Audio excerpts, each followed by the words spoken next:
Thank you, Cal. And this is just quite totally random. You mentioned the influx of international medical graduates, and I just wrote a piece that might end up in CFP on women in family medicine. And if there's one category where our memberships change dramatically, it's in the number of women, to the point where the challenge for diversity within the discipline is how do we recruit more men, not more women, and how do we involve more of the internationally trained physicians into the organization to advocate for their needs. Have you had any thoughts about that? Well, no, and your point is very well taken, and some of the increases that I alluded to a few moments ago in the number of residents, we do know that the proportion of those that are women is greater, that makes up the greatest proportion of that increase. So although we're now back up to 35% of graduates, medical school graduates, selecting family medicine as their first choice, I think the last I saw, the number of women graduates who were selecting family medicine was in the high 40%, and the men were in the low 20s, and maybe in some schools below that. I think the first thing to do is actually not dissimilar to what the college did back when we had a global concern about the decrease in students selecting family medicine, and that is to meet with them. And if we feel we need to meet with male medical students, or maybe I think you can meet with all medical students and discuss this issue and talk about it and find out what it is that men who are in medical school, what they would find attractive about a career in family medicine and what they don't, and why are they making selections in the other direction. There may have been some studies done on this, but I would focus on them to get the first feedback for this. I think it is something that may have its ups and downs, ebbs and flows, that it could still, I wouldn't be totally pessimistic about men selecting family medicine in greater numbers again in the future. There are other disciplines that are facing the same thing. There are more women in medicine generally, and there are some of the other specialties, some of the surgical specialties that have a similar, if not greater, problem in terms of who's selecting in terms of men versus men and women, how many in each are selecting their specialties. So it's something I think we need to face as a college and as a discipline of family medicine, but also a bit of it we could explore collaboratively with other organizations looking at the trends like this. What about other cultural and ethnic groups that are, I certainly have noticed the change in surnames of people achieving certification. They're not all Anglo-Saxon anymore by any means. In fact, that may be a minority.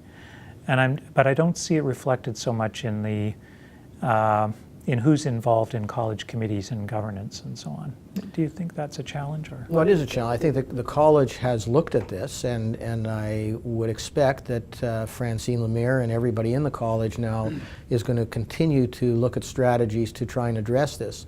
One of I think there's an honest objective within the college to definitely have diversity amongst the leadership and amongst the membership, for certain. I think we've got the members, but they're not all becoming involved in committees or taking leadership positions.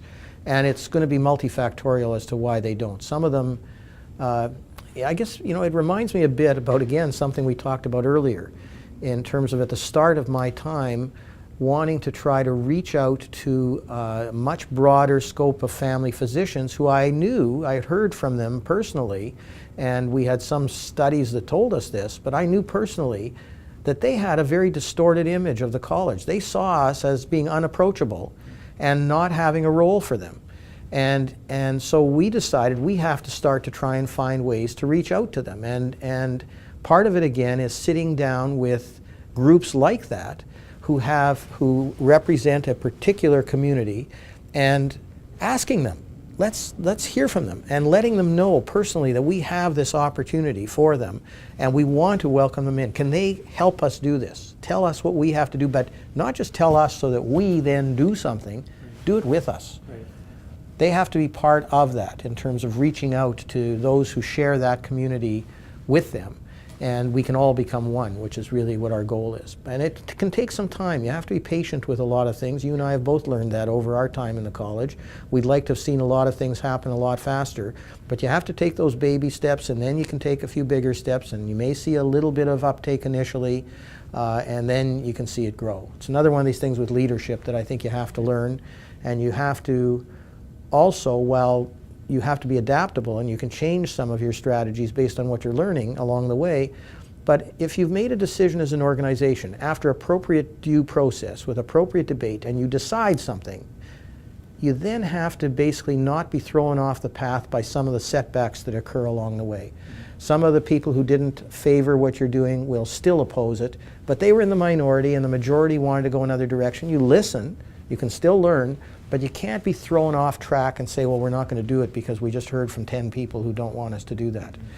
So whatever aspect it is, including how you build your leadership team, I think you start with small steps, you take some of the blows of things that you might not do correctly, definitely reach out to the populations that are the ones that you know you want to reach out to and have them do this with you. And I think that down the road, 5 years later, you'll reap some of the benefits of this. Good. Great. Thank you. Excellent.